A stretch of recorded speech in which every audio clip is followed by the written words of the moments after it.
rain. Okay. And the rain is collected and flows through the rivers and it goes back to the ocean. So do you remember now our topic of seasoning? Yes, Do teacher. you have any clarifications about the topic? None. Okay, so now let's go to our classroom rules. So I want you guys to be reminded of our classroom rules. So first, I want you to be ready to learn. So are you ready to learn? Yes, teacher. Okay, so pay attention to our class today, okay? Number 2, listen to the teacher and zip your mouth. So I'm talking here in front, so I want you to zip your mouth, meaning don't talk with your seatmates, okay? Number 3, respect other people's property. So meaning if you want to use like for example, the ballpen of your classmate, what are you going to do? You ask first the permission. Number 4, listen and follow direction. So I want you guys to listen to me, to my instructions, and I want you to follow the directions before going to do your work. Okay? Number 5, raise your hand before speaking and leaving your seat. So if you have any concerns, I want you to raise your hand first and tell me your concerns. Is that clear, class? Yes, teacher. Okay. So now, let's play a game. Do you want to play a game? Yes, teacher. So, now, Ernie, can you hear? Okay, thank you so much. So, I'm going to bring you into this and sit down, and this will be the two. So, what are you going to do? The last person at the end will stand up. Can you move here? Yes. The last person at the end, Maronet and Benji, will stand up and will turn around for 3 times. And you are going to pass this marker to your seatmate, and you are going to sit down, and your seatmate will stand up and turn around for 3 times and pass this, and so on, up until this marker will reach the first person here in front. And the person here in front will run to the board and will write your group number here in the smaller circle at the center of the circle. Okay? Is that clear? Yes, teacher. So please pass this to the last person. Okay. Ready po? Sabi ko pa nakalas. Ready to go, teacher? Yes po. Wait po. Wait. Oh, I want you to listen to me.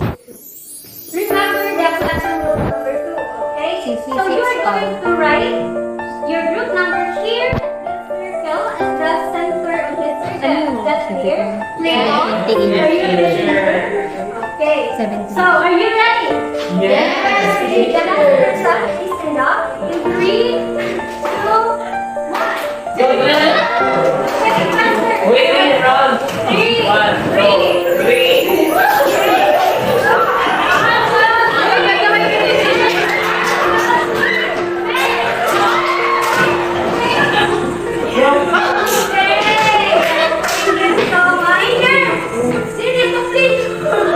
Hoy, a It's group. okay because I told you to write only the group number, so you can put it 1 or 2. But the group 2 is the winner, so let's do that. 1, 2, 3, 4, 5. So give us 100 points. Since you are the winner and you group 1, listen, you got 95 points because nakulang kayo sa 3. Pero double than that, please give us 3 claps. Okay, so what motion did you do a while ago in our game? What motion did you do? Motion? Yes, spinning? Yes. You turn around for how many times? 3 times. Okay. And when you turn around, you pray for you produce a name. Effect of sin. You produce our name after you. That's clear? Okay. So next, let's go to our experiment side. So I have here materials. Okay. So what color can you see there? Okay, very good. So what I did is I put this two bottles together and I wrap this up to make sure that no water will everything out and we go through our environment, our experiment. Oh.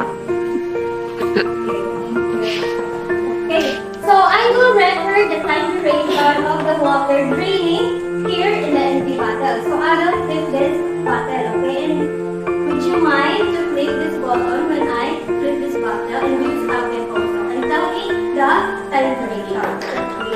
Okay, so class, please observe what will happen in this water.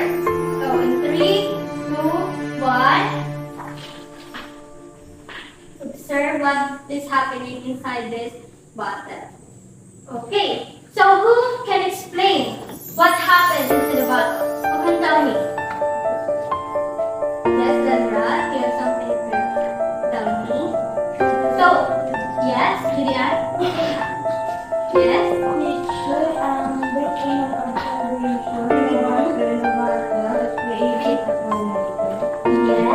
it has a swirling effect of water. And this is the representation of a cyclone. Then can you tell me the time duration? 7.21. Okay, so there is a 7 seconds of the time duration of this swirling water. So this is our topic for this morning. What is again? Okay. So, I want you to be reminded that if you plan to do this at home, these 2 bottles, if you want to create a cyclone, I want you to have a guidance from your parents. Is that clear? Yes, teacher. Okay. So now, our topic is about vertical cyclone, specifically the kind of vertical cyclone. So, first, we have to know the objective. So, please read, everybody. Read it clearly. Identify the different kinds of cyclone. Discuss what a cyclone is. Demonstrate the different kinds of tropical cyclone. Okay, thank you for your time, huh? Oh, let's clear that. Okay, so now, what is tropical cyclone? So tropical cyclone, guys, if you cannot see this properly, look at the word here. Can you read this? Yes, teacher. So tropical cyclone is a big burning mass of strong winds and rain. So, di ba what we did earlier is you turn around for 3 times and you produce a burning mass of wind. So that is the representation of a tropical cyclone. So it moves in a counterclockwise direction. So, in the cyclone, the cool water evaporates and it condenses to the air. So as a result, the wind spirals at the center of the tropical cyclone. So look at this map. At the center of the tropical cyclone, this is called the ice. Good morning, ma'am. Yes, Jerry, why are you late? Because, ano po, Wait.